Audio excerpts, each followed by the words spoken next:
Bom, então, boa tarde a todos, sejam bem-vindos.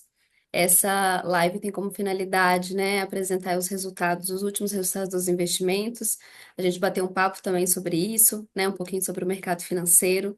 Então, estamos aqui com a equipe de investimentos. A Thaís é gerente de renda fixa, imóveis e empréstimos. O João Paulo é gerente de renda variável e macroalocação. E o Emílio é nosso diretor de investimentos e controle da Forluz. Também está aqui conosco o Leonardo Magalhães, presidente da Fundação, que vai fazer uma abertura e dar uma palavra aqui para vocês. Bem-vindos a todos mais uma vez. Informo também que está sendo gravado, depois vamos disponibilizar essa apresentação no YouTube. Obrigada. Leonardo, por favor. Tá ótimo, obrigado, Raíssa. Boa tarde a todos. Muito obrigado por estarem participando da nossa live, onde nós vamos falar um pouco a respeito, como a Raíssa comentou, sobre os resultados dos nossos investimentos no mês de fevereiro, comentar um pouco também sobre nossa estratégia de investimentos. A gente sabe que nós estamos passando por um momento de muita volatilidade na economia, né? E está nos jornais, nós estamos todos acompanhando, um momento também de juros altos. E é um momento que a Forluz também é um momento de oportunidade também da Forluz fazer uma alocação adequada nos seus investimentos, de forma a conseguir garantir a rentabilidade da Forluz no longo prazo. A gente lembra que a Forluz ela garante no plano, ela busca no plano B, na verdade, não garante, ela busca uma rentabilidade de inflação medida pelo IPCA mais 5,3% de juros reais. E, às vezes, os participantes, neste momento onde o CDI está muito alto, fazem a comparação entre a taxa do CDI e os retornos que a Forluz está obtendo nesse momento. E é importante, nesse momento, a gente poder explicar um pouco mais sobre isso. O Emílio vai estar comentando um pouco sobre essa questão da atual taxa de CDI, que é uma taxa que é de curto prazo, diferente dos investimentos que a Forluz tem, onde a gente busca uma estratégia de longo prazo. A gente pensa que a aposentadoria é sempre uma estratégia de longo prazo. E a gente vai ter a oportunidade de conversar um pouco mais hoje. Até o ano passado, a gente fez trimestralmente alguns podcasts, né, explicando o resultado. Excepcionalmente, até em função do que nós comentamos desse cenário de volatilidade, a gente achou que era bom a gente antecipar um pouco e fazer neste mês de fevereiro também falar um pouco a respeito dos investimentos. E eu estou aqui desde dezembro, né? Então, assim, eu queria também só dar meu testemunho da capacidade técnica, da qualidade dos profissionais que fazem a gestão de investimentos da Forluz. São pessoas muito capacitadas, muito comprometidas, e vocês podem ter certeza que elas estão fazendo uma gestão de investimentos muito qualificada, são pessoas preparadas, e esses ativos da Forluz eles estão em boas mãos. Então, passo a palavra agora para o Emílio fazer a apresentação. Obrigado, Leonardo. Olá a todos os participantes, né? É um prazer novamente estar aqui para a gente falar um pouquinho dos resultados da Fundação, dos investimentos da Fundação, colocar para vocês o cenário, as percepções que estamos tendo, um pouco da nossa carteira, o que está acontecendo nesse momento, o que a gente está vendo no futuro.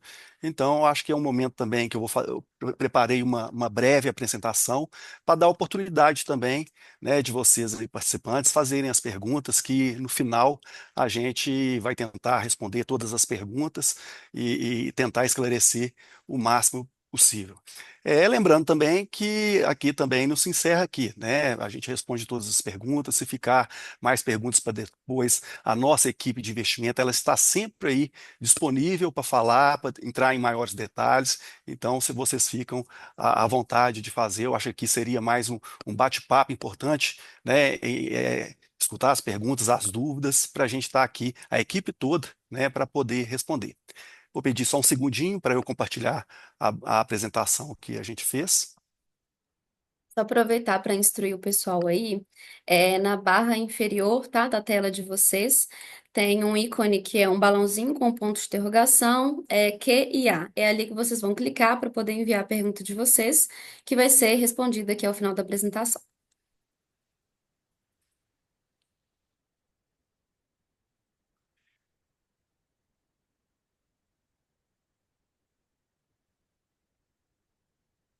Por favor, Raíssa, vê se a apresentação já. Tudo ok. Tudo ok? Então, para começar, né, a apresentação, deixa eu só passar o slide aqui um minutinho. Às vezes o primeiro slide ele demora um pouquinho mais mesmo. Ok. Para falar um pouquinho, começar a apresentação, a gente vai falar um pouquinho desse ambiente que nós estamos vivendo, né? Aqui no cenário doméstico, a gente está aí, o Léo já até comentou um pouco, desse ambiente muito inflacionário que nós estamos vivendo. Nós estamos acompanhando aí através da imprensa, todo mundo que vai no supermercado, né? A pressão inflacionária, principalmente nos itens de alimentos, em serviços, né? Então, essa inflação pressionada acima das metas do Banco Central, ela faz com que o Banco Central, que tem um mecanismo, a ferramenta, né, de controle inflacionário, é a taxa de juros Selic. Então, ele utiliza dessa taxa Selic para aumentar os juros e tentar segurar essa inflação dentro dos patamares, né, das metas aí do Banco Central. Além disso, no cenário doméstico, nós temos a questão das incertezas fiscais, crescimento da dívida pública, né, os gastos governamentais, isso tudo gera muita incerteza. E para complementar, no mundo, o mundo também não está fácil, né? Nós temos aí as tensões geopolíticas, guerras, Ucrânia, agora com a eleição do Trump, também um dificultador, né, por causa das questões das políticas tarifárias do Trump, que é uma incerteza muito nova, né, que ninguém sabe como é que isso vai terminar, qual que vai ser o impacto disso na economia, e a gente sabe que os reflexos, né, do que acontece nos Estados Unidos e reflete na economia mundial. Então, quando a gente fala do cenário, o que nós temos? É um cenário de muita incerteza. Eu acho que a palavra que a gente tem aqui para descrever esse cenário é um cenário de incerteza, e incerteza é o que o mercado financeiro ele menos gosta, né? Quando você tem certeza, você não tem uma direção certa, você não sabe como é que vai caminhar as coisas, então acaba que fica naquele compasso de espera. Então, isso traz muita volatilidade para o mercado financeiro. Isso faz com que um mês, né, a gente tenha bons resultados, outros meses não tão bons, e isso, se a gente avalia esse cenário de curto prazo, né, esse cenário é um cenário que ele está muito incerto e muito volátil. Então, acho que é esse o ambiente que nós estamos vivendo. Mas, com relação a isso, com relação à carteira da Forlus, até diante desse cenário que nós estamos vivendo, nós diminuímos o nível de risco, né? A gente reduziu o risco da nossa carteira, inclusive para atravessar esse ambiente de incerteza que nós estamos vivendo. Então, no próximo slide aqui, né, diante desse cenário que comentamos aqui, dois pontos que a gente está chamando a atenção, né? Um é a inflação, né? Inflação é terrível, ela diminui o poder de compra da moeda, ela aumenta o custo de vida, trazendo aqui para a nossa fundação os benefícios que nós pagamos, eles estão atrelados ao IPCA, então o aumento da inflação aumenta os benefícios, né? Aumenta o passivo da Forlus, e não necessariamente no curto prazo, né? Os ativos acompanham, né, essa evolução. Por outro lado, também são nesses momentos de incerteza também que a gente aproveita as melhores oportunidades. Então, nesse segundo slide, eu trouxe para a gente dar um destaque, né, da preocupação inflacionária, visto que a inflação de fevereiro, por exemplo, foi uma inflação que do mês de fevereiro, nos últimos 22 anos, foi a maior inflação para o mês de fevereiro, né? Então, tem uma característica especial, que teve uma questão de uma reversão, né, de um bônus de Itaipu, mas mesmo assim é um nível de preocupação muito grande, e isso afeta muito tanto a economia de uma forma geral, quanto os nossos investimentos. E a taxa Selic, né, que é o instrumento, né, de política monetária que é utilizado aí pelo Banco Central. A inflação está alta, o Banco Central aumenta a taxa de juros para tentar conter a inflação, isso acarreta uma menor liquidez no mercado, menor nível de financiamento, menor nível de investimento, menor nível de empréstimos. Então, acaba que isso segura a economia de uma forma geral. Então, esse segundo slide é para lembrar desses conceitos, desse ponto, né, que a inflação hoje é uma das questões aqui que na área de investimento nós estamos acompanhando muito de perto, e aí depois nos próximos slides a gente vai ver por quê, né, o impacto disso, que é importante da gente estar falando um pouquinho também. E diante disso a gente faz uma comparação aí da taxa Selic versus a inflação, né? A linha azul aqui que nós estamos acompanhando é o IPCA, inflação em medida pelo IPCA desde 2015, e a linha vermelha é justamente a taxa Selic. Então a gente pode ver aqui que no momento que a inflação aumenta, o Banco Central tem que aumentar a taxa de juros para segurar essa inflação. No momento que o IPCA diminui, o Banco Central vai reduzindo essa inflação também. Então, tem uma correlação muito forte, né, dessas duas taxas Selic e IPCA, né, mas mesmo que no curto prazo, né, que nós temos aí uma taxa Selic, a taxa Selic é a taxa parâmetro de mercado, né, que os juros, né, os financiamentos, né, cobrados pelos bancos, vinculados à CDI, por exemplo, o CDI ele segue a taxa Selic, eles ficam muito altos. Então, pode dar a impressão que nesse momento de taxa Selic muito alta, né, ela está muito alta, os investimentos da Forluz, pode ser que um mês, no curto prazo, a gente não vai conseguir bater essa Selic, né, ter um resultado acima da Selic. Mas quando a gente vai ver, né, verificar essa questão no longo prazo, a gente, no longo prazo, os planos da Forluz sempre bate, no longo prazo, ele sempre está batendo a taxa Selic, né? Em alguns períodos, ele não bate, período agora, por exemplo, né, pode não bater, mas quando a gente está falando de longo prazo, 65% do tempo, que está aqui nessa segunda caixinha do lado direito, a rentabilidade dos planos da Forluz, ela supera o CDI. E como os planos da Forluz, eles são pensados no longo prazo, né? Então, a carteira, toda a carteira da Forluz, o benchmark dela é o IPCA+, porque a gente precisa gerar ganho real. A gente precisa bater a inflação, ganhar da inflação e gerar ganho real ao longo do tempo para a formação de poupança e pagamento dos benefícios dos nossos participantes. Se a gente fizesse isso, se tivesse só atrelado ao CDI, a gente não conseguiria bater essa meta. A gente pode ver aqui no primeiro quadro acima à direita que nos últimos 15 anos o CDI rendeu equivalente a IPCA mais 3,60%, né? E nossa meta, como falado, para o plano A é IPCA mais 5,51 e para o plano B é IPCA mais 5,30. Então, quer dizer, mesmo que no curto prazo a gente fique um pouco abaixo do CDI, né, mas no longo prazo a nossa carteira ela é pensada, estruturada, pensando no longo prazo, né? Então, e aqui fica muito claro, né, nesse slide, como é que no longo prazo, sim, os planos da Forluz, eles superam, né, de uma forma bem robusta a rentabilidade do CDI e a rentabilidade também, que é a meta, que é o objetivo nosso, né? A gente tem que lembrar que o objetivo da fundação, né, da gestão dos investimentos da fundação, é superar o RMA, né, que é a rentabilidade mínima atual dos planos, que é o IPCA mais 5,30 e IPCA mais 5,51. No curto prazo, vai acontecer da gente não conseguir, vai ter no curto prazo, pode acontecer acontecer igual já aconteceu em um mês específico, até uma rentabilidade negativa, mas isso tudo já está previsto, isso tudo a gente sabe que vai ocorrer, mas a gente sabe também, né, que no longo prazo a gente vai conseguir superar as metas, e é isso o objetivo da fundação, superar as metas no longo prazo. Então, já entrando nos resultados, né, eu falei um pouco de inflação, taxa Selic, e justamente porque o mês de janeiro e fevereiro foram meses, né, que a inflação ela foi muito diferente. No mês de janeiro, nós tivemos uma inflação de 0,16%, e no mês de fevereiro, a inflação foi 1,31%. Como eu falei anteriormente, a inflação de fevereiro foi uma das maiores dos últimos anos, né, para o mês.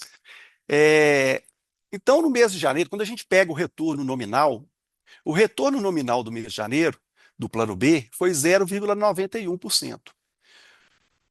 O retorno de fevereiro, nominalmente, foi 1,01%. Quer dizer, o retorno de fevereiro, nominalmente, ele foi bem maior, né? Foi 0,10%, 10 base points, acima do retorno de janeiro nominalmente. Só que, como eu falei, a inflação ela corrói o poder de compra, né? Como a inflação de janeiro ela foi muito baixa, 0,16, nós conseguimos gerar em janeiro uma rentabilidade real de 0,32%. E isso que é o importante para a gente, né? É gerar uma rentabilidade acima da inflação, é o ganho real no longo prazo, né? Mas nos meses, né, no curto prazo, igual eu falei, os meses eles podem ser muito diferentes. Então, no mês de janeiro eu tive uma rentabilidade nominal menor que o mês de fevereiro, mas eu gerei uma rentabilidade real.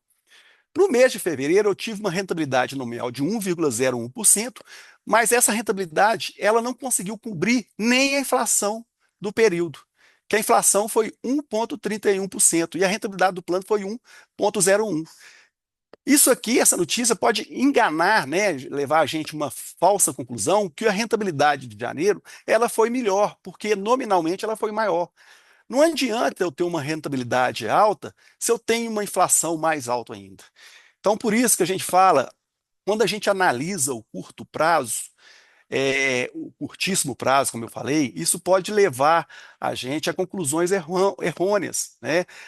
E a avaliação dessa rentabilidade nominal também, ela não tem sentido. A gente tem que verificar aquilo que a gente está gerando acima da inflação. Então, no acumulado do mês, né, a gente está ganhando no acumulado de 2025, mês de janeiro e fevereiro, a rentabilidade do plano foi 1,94, contra a inflação de 1,47 foi acima, né? Mas aqui tem um detalhe importante também, que as metas elas são calculadas com a inflação inteira, né? Com a inflação cheia, que no caso aqui, da inflação de fevereiro, foi 1,31%.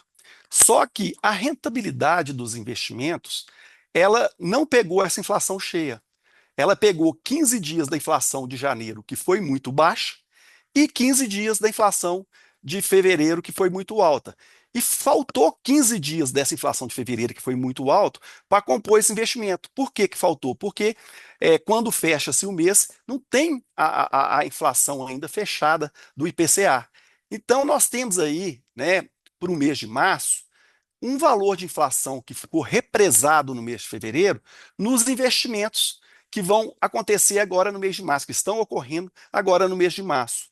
Isso vai fazer com que a gente tenha uma possibilidade muito grande, né, de recuperar esse resultado, né, que ficou um pouco abaixo em fevereiro, justamente por causa dessa inflação alta, no mês de março, né, e é isso que a gente espera, visto que grande parte dessa inflação a inflação, 100% dessa inflação já estava na meta, e apenas metade dessa inflação foi considerada na rentabilidade dos investimentos. Então, por isso que a gente tem assim uma expectativa muito alta, né, que de fechar o trimestre, né, batendo as metas atuariais. Isso aí foi para o plano B. Para o plano A não foi diferente, né? O plano, o plano A nós tivemos aí uma rentabilidade nominal de fevereiro de 0,94 contra 0,87 em janeiro. Batemos meta atuarial em janeiro, não batemos em fevereiro e ficamos abaixo da inflação no mês de fevereiro, fazendo que o acumulado, né, do ano para o plano A também fechasse da inflação, gerando ganho real, mas ainda abaixo da meta, porque, como falado, esperamos que essa diferença da inflação do mês de fevereiro ela vai recompor esse resultado, e a expectativa é que no fechado do trimestre a gente possa estar fechando o trimestre dentro das metas atuariais. Quando a gente fala dos perfis de investimento, da mesma forma, né, quando a gente do plano B, aqueles planos mais conservadores, né, eles tiveram uma rentabilidade maior, né, de ultraconservador, por exemplo, de 2,05%, contra um agressivo de 1,70%, né, visto que os ativos de risco, que são bolsa de valores, né, a renda fixa marcada a mercado, né, que teve abertura de curva de juros, então sofreram aí mais no curto prazo, né, então devido a essa incerteza de mercado que nós temos, né, mas os planos mais conservadores que não estão expostos, né, a essa variação do mercado, eles tiveram resultado melhor. Claro que isso pode ser revertido a depender, né, do mercado, isso aí tudo depende, como eu sempre falo aqui para vocês, né? A gente faz uma gestão de investimento buscando todas as oportunidades, né? fazendo os melhores movimentos, os melhores movimentos estratégicos, a estruturação da carteira, os movimentos estratégicos, os movimentos táticos, mas existe, né, uma variável que não está sob o nosso controle, que é a variável, né, de mercado, né, que é a variável política, econômica, macroeconômica, geopolítica. Isso não está no nosso controle, né? Então, de qualquer forma, a gente aproveita os momentos difíceis para aproveitar as oportunidades. E quando a gente fala assim, esse resultado aqui é um comparativo de mercado que a gente pegou do ano de 2024.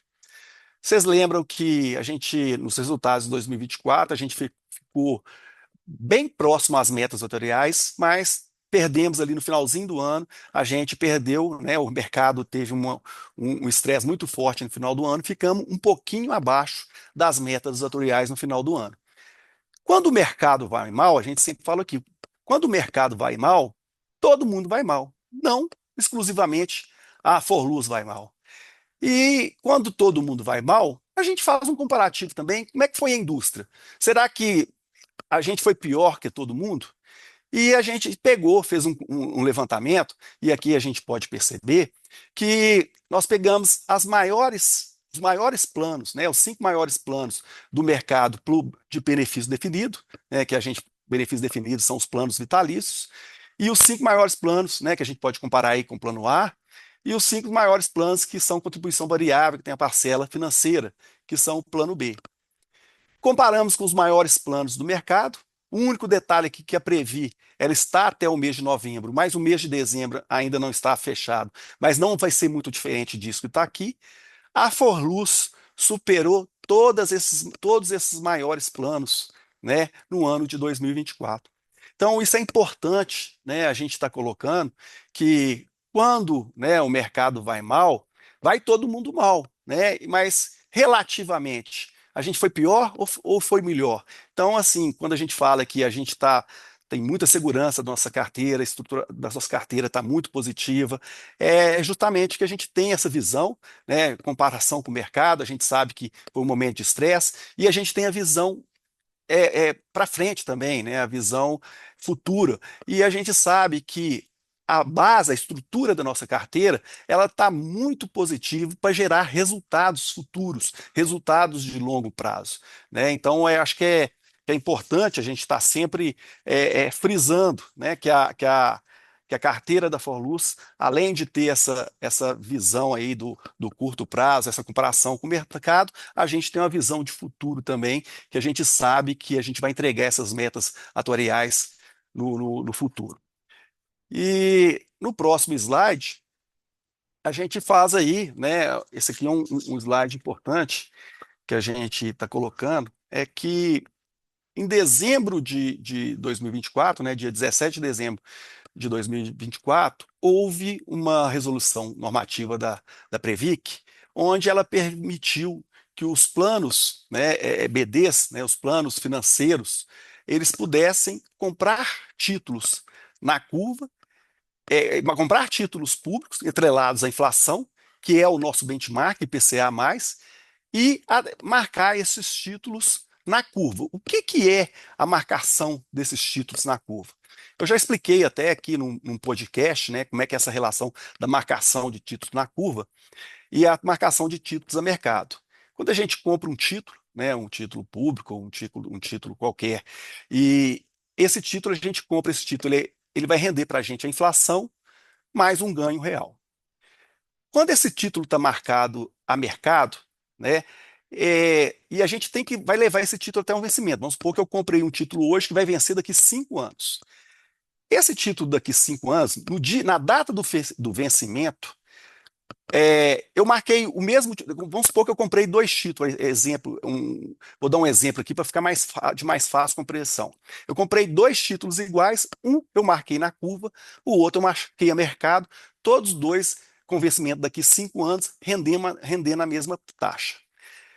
Daqui 5 anos, esses 2 títulos eles terão rendido o mesmo valor, tanto aquele marcado na curva quanto aquele marcado a mercado.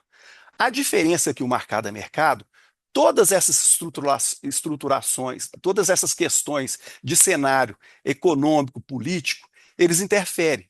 Então, quando o mercado está estressado, a taxa de juros sobe, o valor desses títulos eles caem. Então, contabilmente, esse título, naquele mês, ele vai apresentar um resultado pior. Então, ele contribui negativamente para a nossa rentabilidade. E o contrário também é verdadeiro. No momento de euforia de mercado, onde a taxa de juros cai, esse título ele vai render mais. Então, naquele mês, ele vai apresentar uma rentabilidade maior, mais positiva para o plano.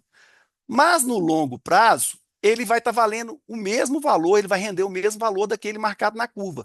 E o que é esse título marcado na curva? É que esse título ele não sofre essa variação do mercado, né? Ele vai render a inflação do mês mais aquela rentabilidade que foi contratada. Então ele vai sendo igual um reloginho.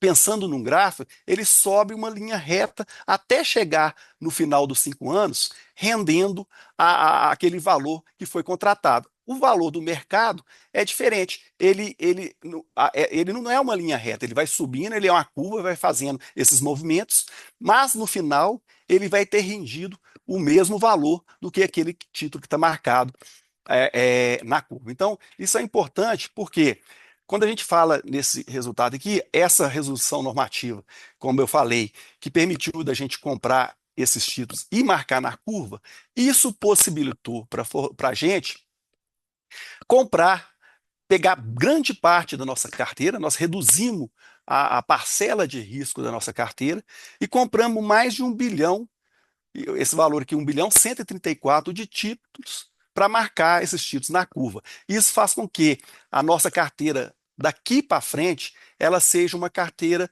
que ela sofra menos essa volatilidade de mercado, né? Então, mesmo que o mercado balance mais, né, tenha essas questões, a nossa carteira ela vai estar muito mais protegida. E a gente pode ver, igual nós falamos, de aproveitar essas oportunidades de mercado, nós compramos uma taxa média de IPCA mais 7,34.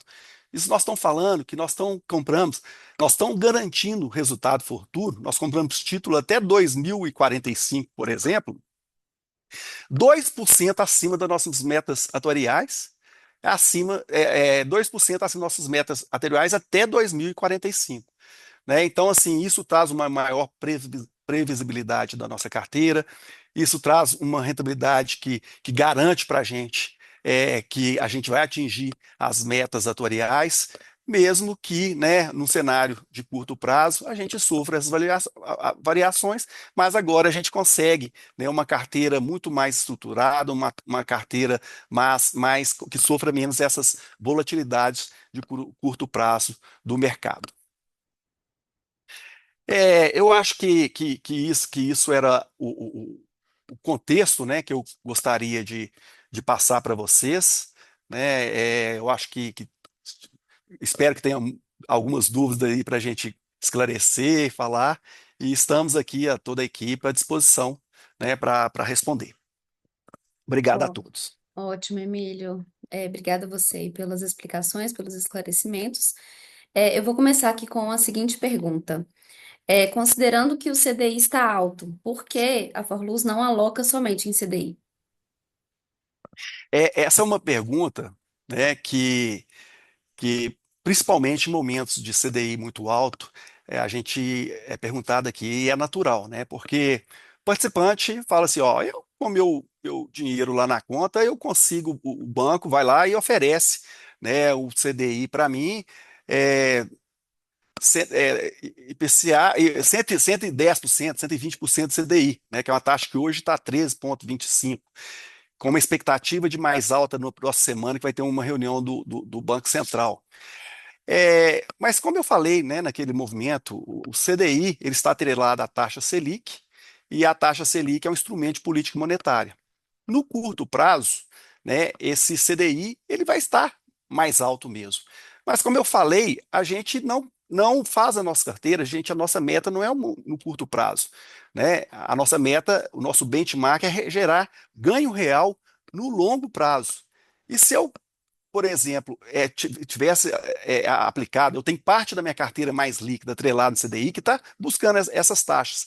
Mas uma carteira igual da Forlus pensada no longo prazo, a gente não consegue pegar todo o ativo da Forlus e aplicar isso no CDI, que nesse momento está alto, né, e aproveitar essa taxa alta, né? Porque a gente não faz esse movimento, não consegue fazer esse movimento de curto prazo para aproveitar essas oportunidades de curto prazo. Vai ser a Selic está alta, agora nós vamos movimentar a carteira e alocar na Selic.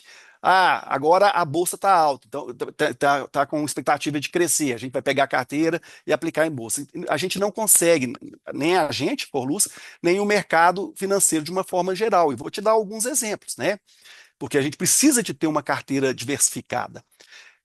Nós temos aí os imóveis, né, que tem uma geração de valor para nossa carteira. Então, nós temos os prédios aí que são alugados para a CEMIG, né, o edifício Júlio Soares, nós temos o Aureliano Chaves que está alugado para o Banco Inter, por exemplo, só a fim de exemplificar.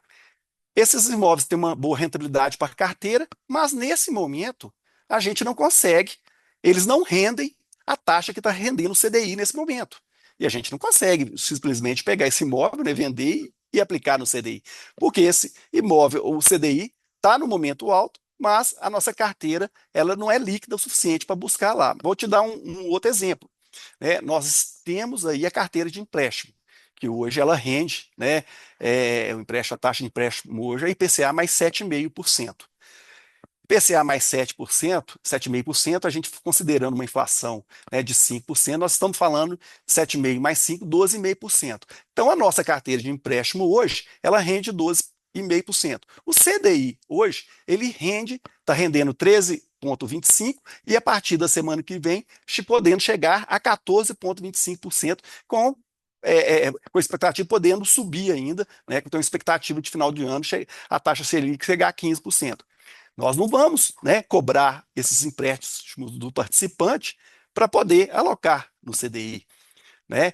Nós temos os títulos na curva, né? A taxa média dos nossos títulos na curva é acima de IPCA mais 6%. IPCA mais 6%, hoje, ele não gera o CDI, né? Porque o CDI é uma taxa de curto prazo. Mas nós vamos ter uma taxa acima da nossa meta atuarial até 2050. Nós estamos garantindo o futuro.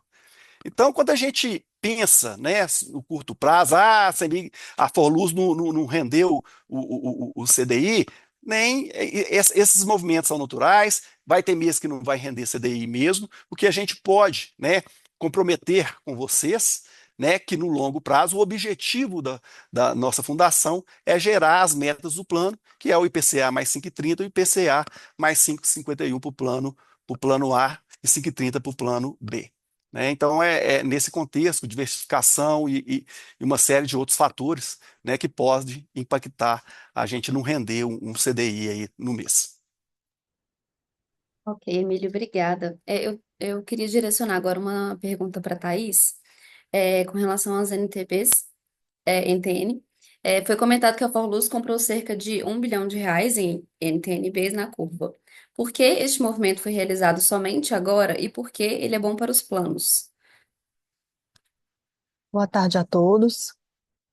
Correspondendo a essa pergunta, né, e também foi comentado pelo Emílio, houve aquisição de cerca de 1 bilhão em NTNB, marcou marcação na curva.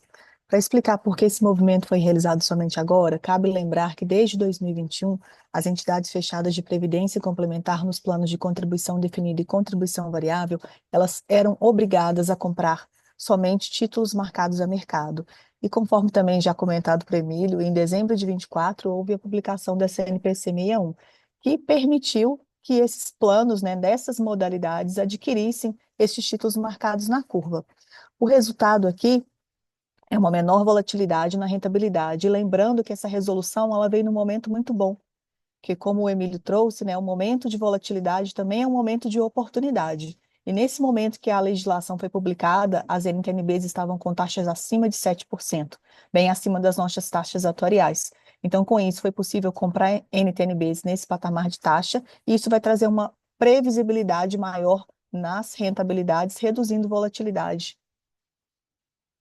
Isso, Raíssa. Ok, Thaís, obrigada. Temos duas perguntas aqui que eu vou, né, juntá-las aqui, direcionar para o João Paulo, que é a respeito de perfil de investimento, né? O Wellington perguntou: diante das volatilidades mencionadas pelo Leonardo e pelo Emílio, seria o caso de buscar neste momento o perfil ultraconservador até os ânimos se acalmarem? E, né, juntando aí, quais são as principais orientações para a escolha do perfil de investimentos? Maravilha, Raíssa, obrigado. Boa tarde a todos. Bom, essa questão de migração de perfil ela é bem relevante para a gente. A gente está sempre tentando municiar aí os nossos participantes com as melhores informações para a tomada de decisão. E eu vou tentar até inverter um pouco a ordem, né? Em vez de falar primeiro as orientações para a escolha de perfil, eu vou falar um pouco de orientações para o que não é motivo para se migrar entre um perfil ou outro. E o porquê disso? A gente muitas vezes a gente observa aqui na Forluz e também não só na Forluz, é um comportamento do investidor no mercado de maneira geral, tomando decisões precipitadas e equivocadas quando da mudança de perfil, seja de um de maior risco para um de menor risco ou vice-versa. E aí o que a gente costuma ver após momentos de subida da bolsa, por exemplo, participantes que estavam sem risco, sem bolsa, eles buscam esses perfis mais agressivos. E muitas vezes o momento de alta da bolsa já passou e eles vão e acumulam perdas. E aí, após acumular perdas em perfis de mais risco, eles buscam fugir desse risco. E aí eles fogem, vão para o perfil mais conservador e o que acontece na sequência é os ativos de risco se desenvolverem, performarem bem, e aí ele também perde a oportunidade de ganhos e de recuperações. Então, de maneira geral, o que a gente tenta orientar aqui para a escolha e migração de perfil, primeiro, é evitar tomar decisões com base em informações divulgadas na mídia, informações curto-prazistas, informações, por exemplo, do desempenho recente de um perfil ou outro, quanto que rendeu o perfil no mês passado, então por isso eu vou mudar para ele ou sair dele. E também essa busca por acertar o time do mercado, de falar, não, agora esse perfil que vai andar bem, agora esse perfil que vai andar mal, então eu vou ficar arbitrando aqui, escolhendo entre os perfis. Então, assim, isso normalmente a gente orienta a evitar na hora de tomar a decisão, porque é algo muito difícil de se acertar e, de maneira geral, a gente observa os participantes, investidores, de forma geral mesmo, tomando decisões equivocadas nesse sentido. E aí, a pergunta que fica em relação à orientação para a tomada de decisão. Bom, acho que um primeiro item muito importante para essa tomada de decisão, apetite ao risco. A gente gosta de brincar aqui que é o estômago, né? O participante, o investidor, tem estômago para ver volatilidade e ver flutuações nas cotas. Esse é algo, é um ponto a levar em consideração na hora da tomada de decisão. Bom, o nível de conhecimento acerca de produtos financeiros, entende bem o funcionamento da bolsa, os mecanismos da renda fixa, sabe o que está acontecendo? Bom, isso também é algo a se levar em consideração. Momento de vida, que a gente está falando de plano de previdência. Então, o momento de vida é muito relevante. Tá no começo da carreira, está acumulando benefício, está acumulando saldo de conta, está mais no fim, já próximo de se aposentar, é também algo muito relevante na escolha. E um último item, talvez, é conforme um planejamento previdenciário e financeiro de longo prazo. E a gente sabe que todos esses últimos itens que eu falei aqui não são itens que tendem a mudar ali toda hora, todo mês. O participante, uma hora tem um planejamento, outra hora tem outro. Não, são itens que as pessoas tendem a manter por um longo período. Então, nossa orientação de fato, escolher um perfil que se adeque às suas necessidades, se adeque a esses pontos e tentar permanecer o maior tempo possível entre eles e evitar essas mudanças sucessivas entre um perfil e outro. Excelente, né? Muito bom tomarmos todos esses cuidados, mesmo considerarmos todos esses itens. Bom, e considerando que temos, né, 4 perfis de investimento, o Wellington enviou a pergunta, querendo saber se vocês podem explicar como que é calculada a rentabilidade do plano B. Eu posso responder. Ok, Thaís, pode responder. Para calcular a rentabilidade dos perfis, primeiro é necessário calcular a rentabilidade por segmento. Apurando a rentabilidade por segmento, é feito um cálculo que verifica-se qual é o peso de cada um dos investimentos dentro de cada perfil. Então, por exemplo, renda fixa tem 80%, multiplica pela rentabilidade da renda fixa, 15% de outro tipo de investimento, como, por exemplo, renda variável mais 5% de empréstimo. Soma o 100%, multiplicado pela rentabilidade encontrada, encontra-se a rentabilidade de cada um dos perfis. Aí ele fala do perfil ultraconservador, né? O perfil ultraconservador é bom lembrar que ele não tem a parcela de renda variável, né? A parcela de multimercado, e então ele é só basicamente as demais classes de ativos. Lembrando que o perfil ultraconservador, ele também tem empréstimos e tem também imóveis. Então, Isso. é bom levar em consideração na hora de se apurar, né, a taxa do ultraconservador. Pegando um gancho com relação a isso, o Adelino perguntou qual o sentido de renda variável nos perfis conservador e ultra, especialmente nesse período de boas ofertas de renda fixa, com maior atratividade e estabilidade. É, quando a gente verifica a parte de renda variável nos perfis, né? A gente tem que retroceder e pegar um histórico, né? Antes da pandemia, nós não tínhamos taxas que remuneravam os investimentos acima de nossas metas atuariais. Nós chegamos a uma taxa Selic que chegou a bater 2, 3%, né? Então, com juros real negativo. Então, naquele momento, quando a gente recebia títulos públicos, né, e contribuições que o recurso entrava no plano da Forluz, a gente tinha que buscar investimentos com algum tipo de risco, né, de maiores riscos, para buscar rentabilizar essa carteira ao longo do tempo. Então, a gente sempre, aí a gente tinha esses valores. O que que a gente fez a partir daí? A partir do momento que as taxas foram subindo, aí a gente foi reduzindo essa exposição aos ativos de risco e fazendo a alocação desses investimentos com essas taxas que temos agora. Então, esse movimento foi feito, a gente soube aproveitar muito, muito bem as oportunidades, porque não adianta também a gente vender no momento, né? A gente tinha investimento em bolsa, vender o investimento de bolsa no momento que está muito ruim, né? Para comprar os títulos para marcar para os títulos com taxas altas, crédito, por exemplo. Então a gente aproveitava as duas pontas para rentabilizar a carteira. Quando tinha um fechamento de curva, por exemplo, né, para títulos de crédito, reduzimos a exposição e compramos título de longo prazo na taxa maior. Mesma coisa, bolsa de valores. A gente não ia vender, fazer esse movimento de vender na baixa. A gente aproveitava os soluços de mercado, onde que a bolsa tinha algumas altas, né, algum rally, vendia para poder fazer esse movimento. A gente não pode fazer esse movimento de uma vez. A gente tem que fazer esse movimento em tranche, buscando as melhores oportunidades nas duas pontas, vender no momento bom para comprar no momento bom. E isso a gente fez, né? Eu falo sempre aqui, quando a gente olha para frente, é muito difícil a gente prever o futuro. Mas quando a gente olha para trás, nós soubemos aproveitar muito bem os momentos de mercado, né, para poder realizar uma venda no momento que estava bom para comprar, por exemplo, os títulos públicos no momento de alta. Então é por isso. Então a gente tem que dar uma olhada, né, no retrovisor, ver que até pouco antes da pandemia a gente tinha que buscar investimentos de risco, não tinha taxa para pagar a conta. À medida que essa taxa foi crescendo, a gente foi realizando, e acho que a gente vê a nossa carteira hoje, ela está muito mais estruturada, aproveitando essas oportunidades, que é o que a gente fala sempre, né?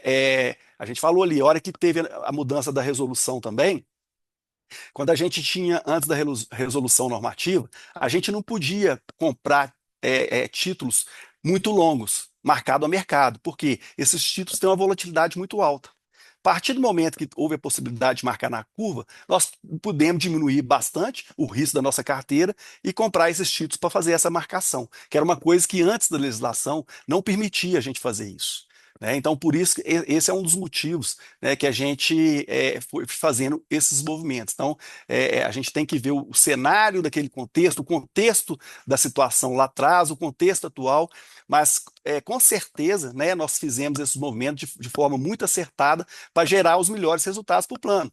E isso é visto quando a gente compara com outros planos de outras entidades, né? A gente está ali entre os maiores planos, liderando ali em termos de rentabilidade, mesmo que ficamos ali um pouco abaixo da meta atuarial.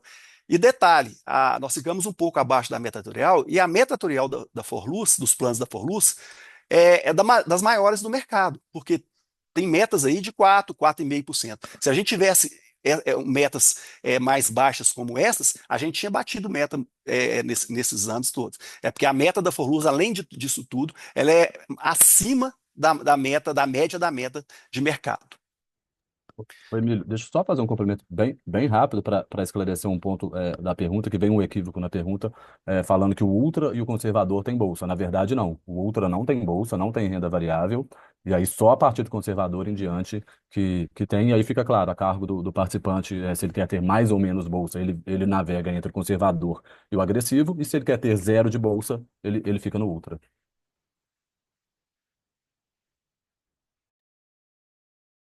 Ok, obrigada. E seguindo aí, né, falando de perfil de investimento, o Francisco, ele quer saber se existe uma previsão para implementar a mudança de alteração de perfil de acordo com trimestres contábeis, janeiro, fevereiro e março, por exemplo.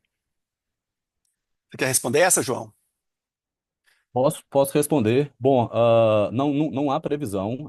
Essa é uma demanda recorrente que a gente está recebendo dos nossos participantes. E como sempre, né, toda demanda, toda sugestão, crítica, elogio, a gente recebe, a gente trata internamente e avalia aí os impactos, se vale a pena efetivar a mudança ou não, quais são os impactos na entidade, para os próprios participantes. Então, isso é um assunto que está sendo tratado ainda internamente.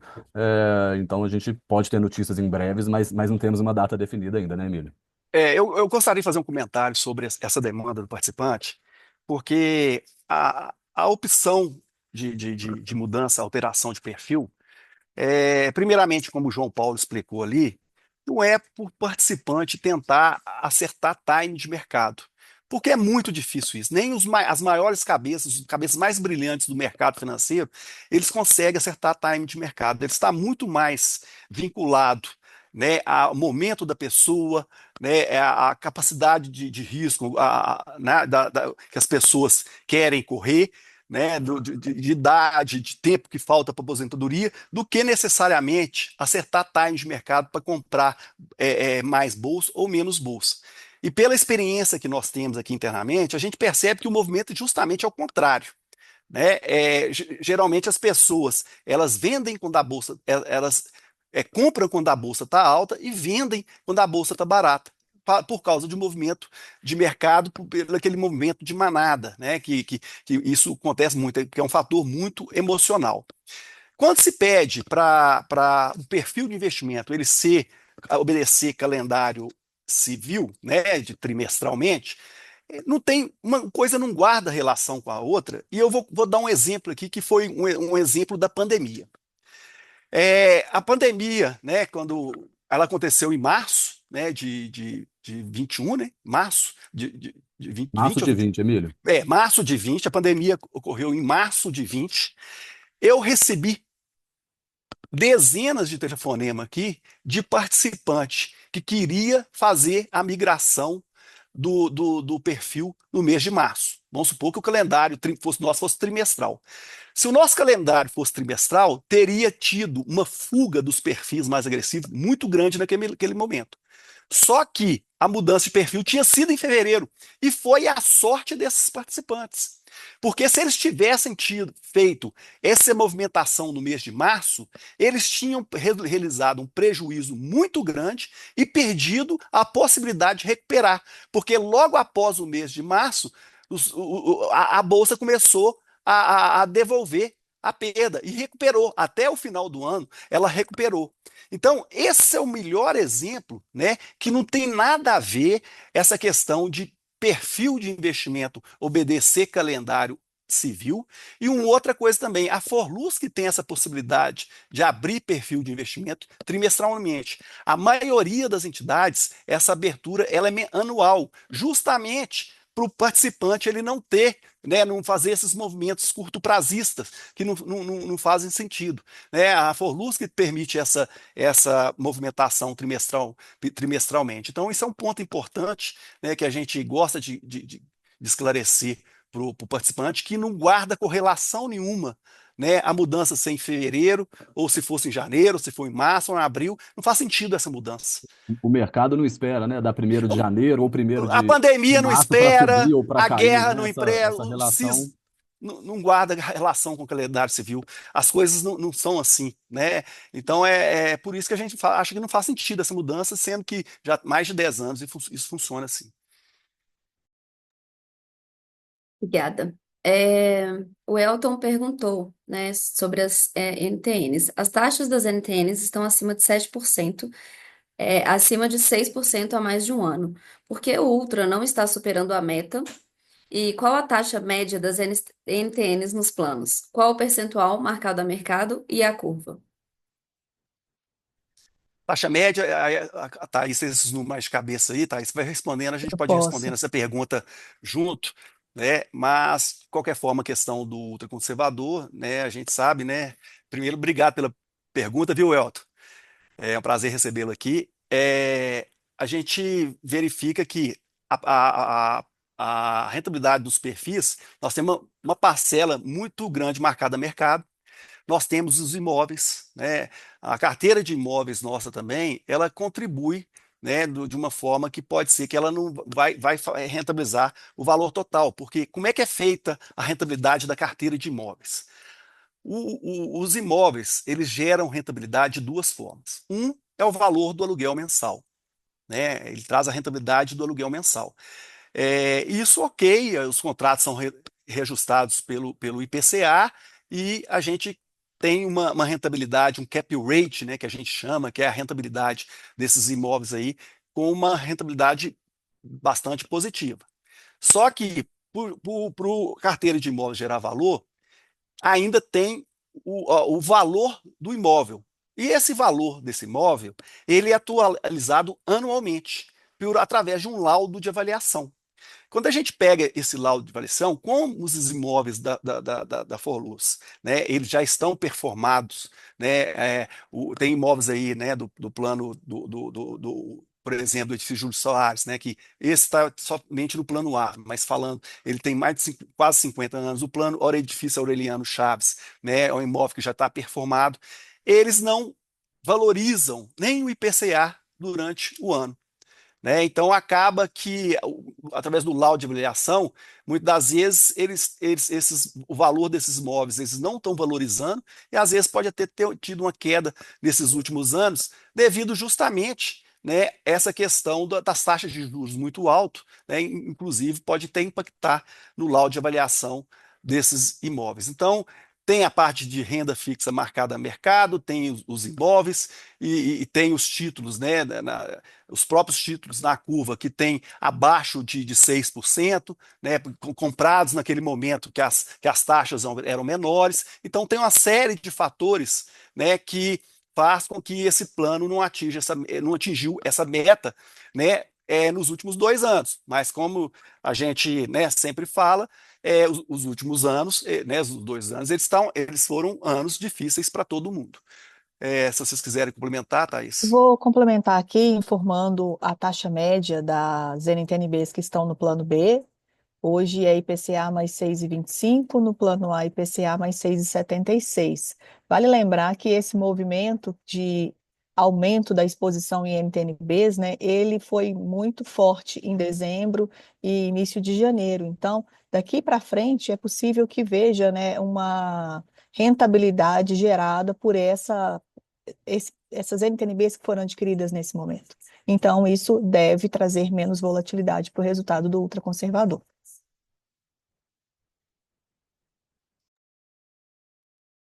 Ok, a gente está caminhando aqui, né, para o final, vamos encerrar às 17 horas, então acho que dá tempo aí de mais é, uma pergunta. Eu vou fazer a pergunta do Fernando. Nos relatórios disponibilizados pela Forluz, vocês disponibilizam informações sobre o percentual de ativos com marcação na curva e marcação a mercado da carteira? É feita por prazo de vencimento?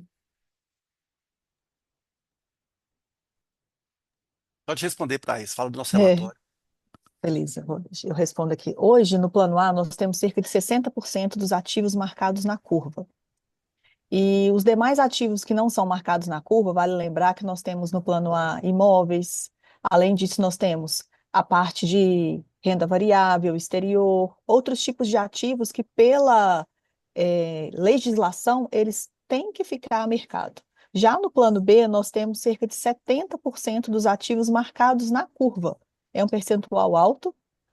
E nos relatórios, nós temos, na primeira linha do relatório, vem um fundo que hoje nossa gestão, né, nosso modelo de gestão, ele define como aplicação em fundo de investimento, e o fundo de investimento que mantém, que tem essas NTNBs marcadas na curva, é o fundo chamado BNP Paribas. Nesse fundo, nós temos as NTNBs marcadas na curva, e hoje, no plano B, né, vocês vão ver lá verificando pelo nosso, nas últimas páginas do relatório, tem toda a carteira de investimentos. E lá vai mostrar quanto tem de financeiro e também em percentual. No plano B, cerca de 70% hoje. Os demais investimentos que estão hoje marcados a mercado, né, são aqueles que, pela legislação, eles precisam estar marcados a mercado.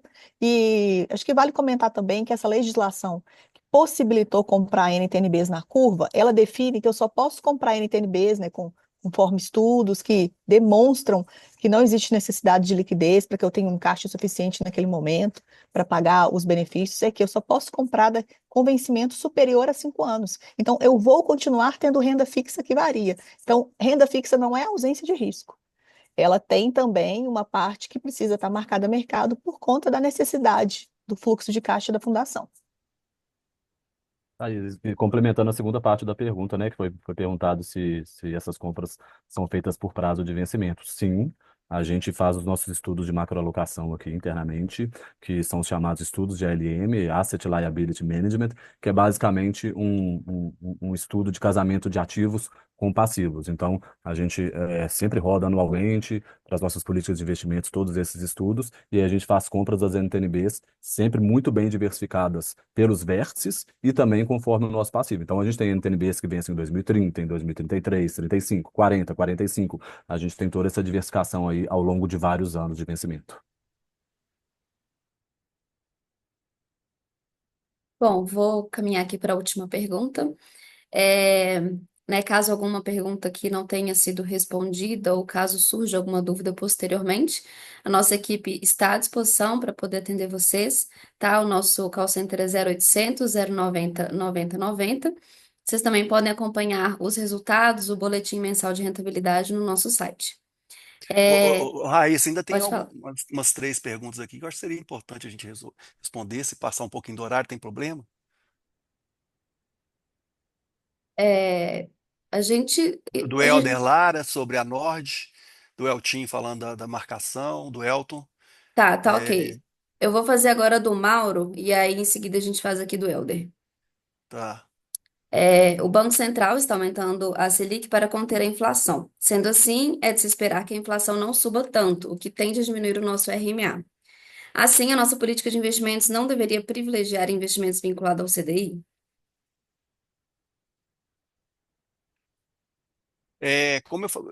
Boa tarde, Mauro. Obrigado pela pergunta, né?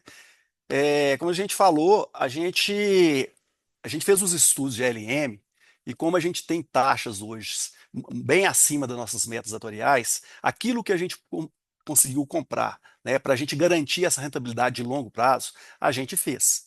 E o que que temos hoje, né? A gente tem uma parte da nossa carteira em CDI também, né, aproveitando essas taxas. Então, hoje, o nível de nosso caixa, né, daquilo que a gente pode ter, a gente já está gerando um caixa mais alto. A gente já está rodando com um caixa mais alto para aproveitar essas oportunidades.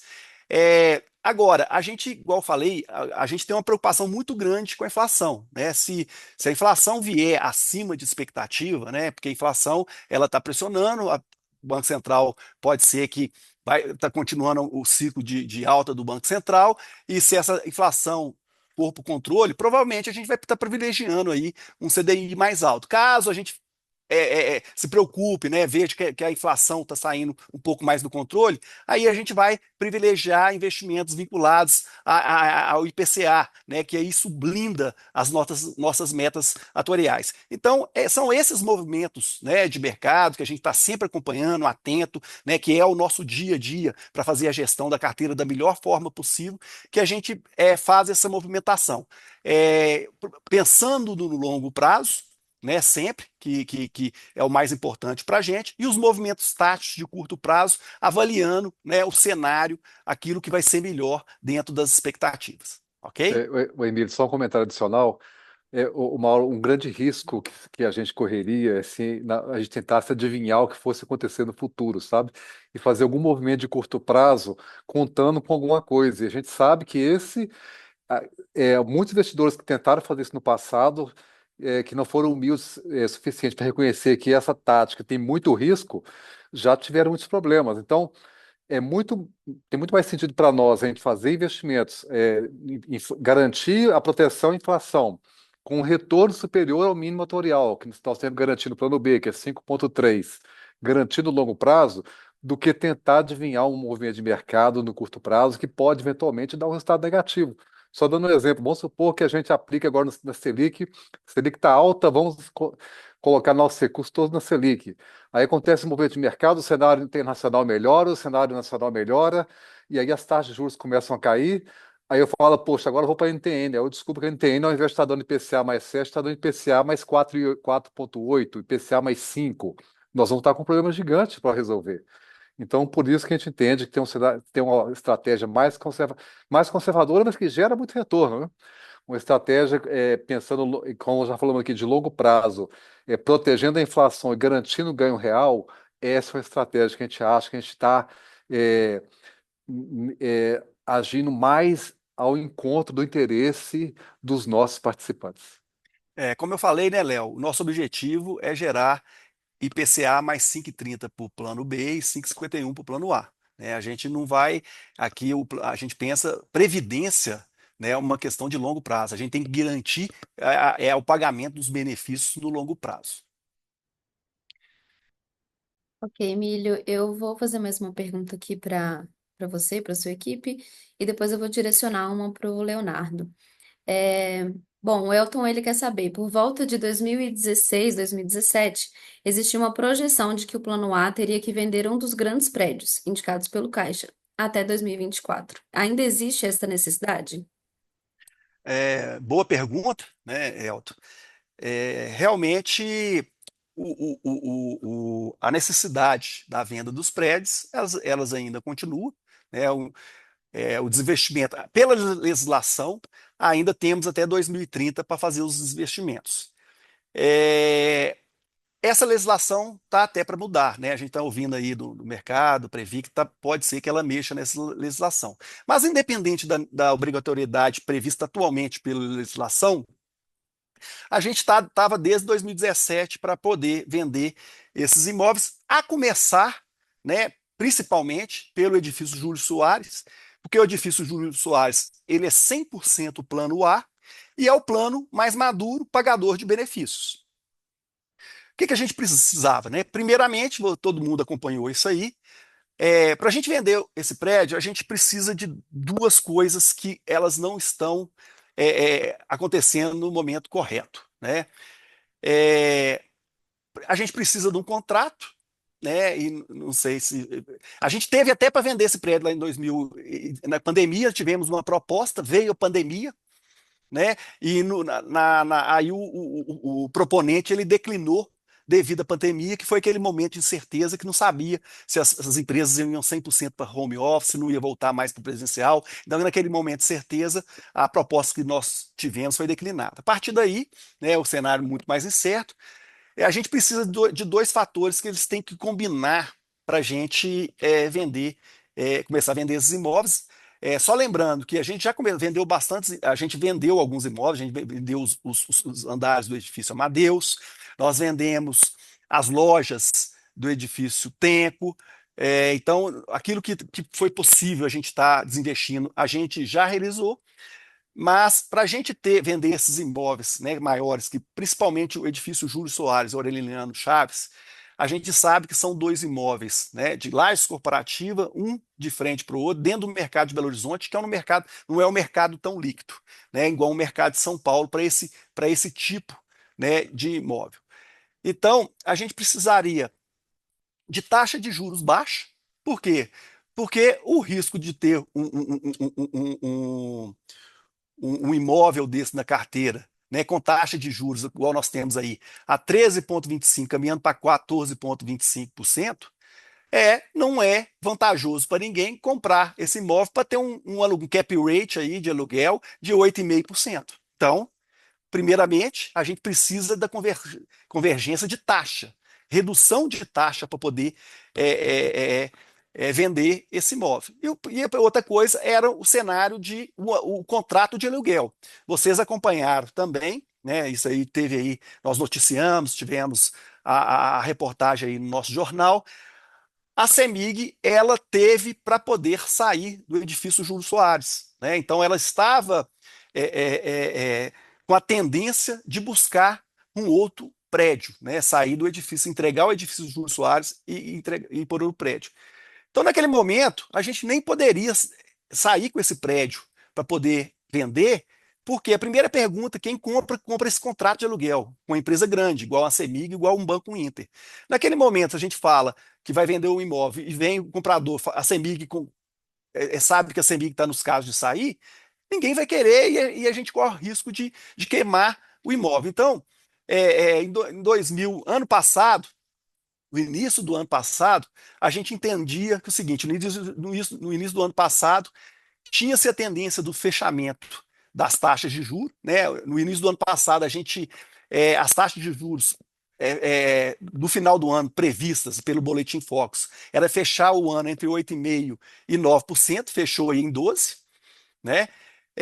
E tinha o contrato da CEMIG que a gente tinha acabado de renovar, né? A gente renovou o contrato com a CEMIG, lógico que não foi em todos os andares, foram dos 21 andares, né? A gente renovou, foram 16 ou 17, né, andares, mas logo depois a gente conseguiu 3 andares para o Banco do Brasil, faltam 2 que a gente já está terminando de alugar também. Então já tínhamos um contrato. Aí fechamos o contrato, mas aí já não tinha taxa, porque do final do ano passado do início do ano passado até o final do ano, as taxas abriram, e aí a gente não tem no mercado, o fundo imobiliário não está captando, né? Um prédio daquele que a gente imagina que tem, né, uma condição de comprar seriam fundos imobiliários grandes aí, porque são um prédio muito grande, com um valor contábil de 280 milhões de reais. Então, não teve a convergência para a gente sair com a venda. Mas dentro das nossas expectativas, a gente trabalha de forma muito conservadora, né, que a gente tem, né, o tempo aí ainda para vender, porque a gente tem caixa, né, até 2034, 35, né, no plano A, a gente tem benefícios aí para poder cumprir as nossas obrigações, né? Então, esse é um ponto que a gente acompanha de perto também.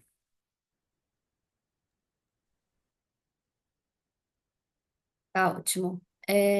Bom, Leonardo, o Wellington, ele mandou uma pergunta aqui direcionada para você. Ele quer saber como estão os planos para a implementação da possibilidade de nossos familiares também investirem nos planos da Forluz. Eu, Elton, muito obrigado pela pergunta. Bom, essa questão de criar por Luz Família, né, um plano para familiares, né, extensivo aos familiares, ela é recorrente, essa possibilidade, ela é sempre questionada se existe, né, a possibilidade de criação desse plano. E o que eu posso dizer é que no nosso planejamento estratégico está a possibilidade de fazer estudos relacionados ao assunto.